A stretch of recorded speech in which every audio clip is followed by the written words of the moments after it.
In the shadows of eternity, where the living fear to tread, two rulers of death prepare for battle. From the depths of Greece comes Hades, lord of the underworld, master of wealth, and keeper of souls. His presence alone inspires awe and dread, for he governs the land where all mortals ultimately meet their fate. From the sands of Egypt rises Anubis, the jackal-headed guardian of the dead, who guides souls to their proper place and weighs their hearts against the feather of Maat. Tonight, darkness meets darkness. This is the Historical Showdown, Hades versus Anubis. Born of Cronus and Rhea, Hades is one of the mighty Olympians who helped shape the world after the overthrow of the Titans.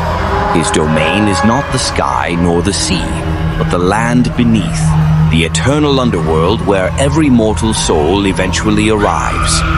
Feared by mortals and respected by gods, Hades is not evil. He is inevitable, a constant force that no one can escape. With his helm of invisibility, he can vanish from sight, moving unseen through the shadows and striking fear even into the hearts of divine beings. At his side stands Cerberus, the three-headed hound, whose vigilance ensures that no soul leaves without his permission and no trespasser enters uninvited. Hades' power is not measured by conquest alone, but by absolute dominion. His wealth comes from the depths of the earth, precious metals and jewels hidden far beneath the surface, and his authority stretches over all mortals, for in the end, all roads lead to his kingdom. Far to the south, in the cradle of Egypt, another god of death holds sway.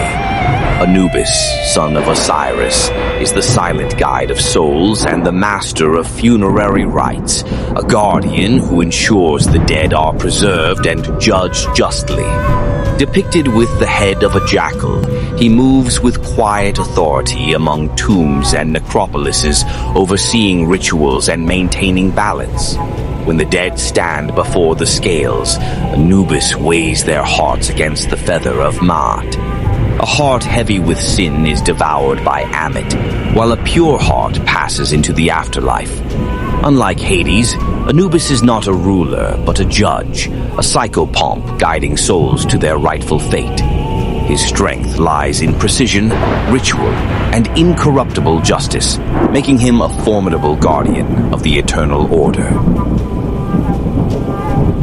The battlefield for this clash is neither Olympus nor the Nile, but a twilight realm where two underworlds intersect. On one side, the black gates of Hades rise like monoliths, guarded by the vigilant Cerberus, emanating shadows that stretch across the land. On the other side, golden desert sands shift beneath Anubis's careful steps, obelisks marking the edges of his domain, bathed in moonlight that glows off his gold and ivory regalia. The two armies face each other in silence, shades of the Greek dead against spectral jackals, spirits and shadows poised for confrontation.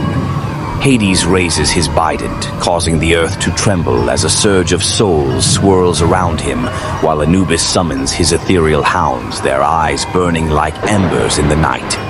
The clash begins not with sound, but with the quiet tension of immense power about to be unleashed. Hades strikes first, vanishing beneath his helm of invisibility, and reappearing behind Anubis with a sweeping motion of his bident. Yet Anubis, ever the vigilant guardian, senses the disturbance and raises his staff to parry, the scales of Maat glowing faintly behind him. Sparks of divine energy erupt where their weapons meet, echoing like thunder through the void. Hades calls upon the rivers of the underworld, Styx, Lethe, and Acheron, each surge carrying sorrow and pain as countless souls rise to his command, clawing at Anubis. Still, the jackal god stands unbroken, his aura of justice and balance forming a protective barrier against the tidal wave of darkness. He lifts the scales higher, and suddenly the battlefield shifts. Hades feels his essence weighed, his dominion tested against the unyielding truth of Maat. Despite all his power, the scales tilt against him, revealing the limits of dominion when measured by righteousness and balance. Refusing judgment, Hades shatters the vision with a roar, sending shards of darkness spiraling across the battlefield. Yet Anubis emerges unscathed through the void, radiant and resolute. So who would ultimately triumph in this epic clash of the Underworld? Hades, the lord of countless souls, armed with invisibility, Cerberus, and immense dominion, or Anubis, the incorruptible judge of the dead, whose powers lie not in conquest but in justice and preservation? The answer depends on perspective.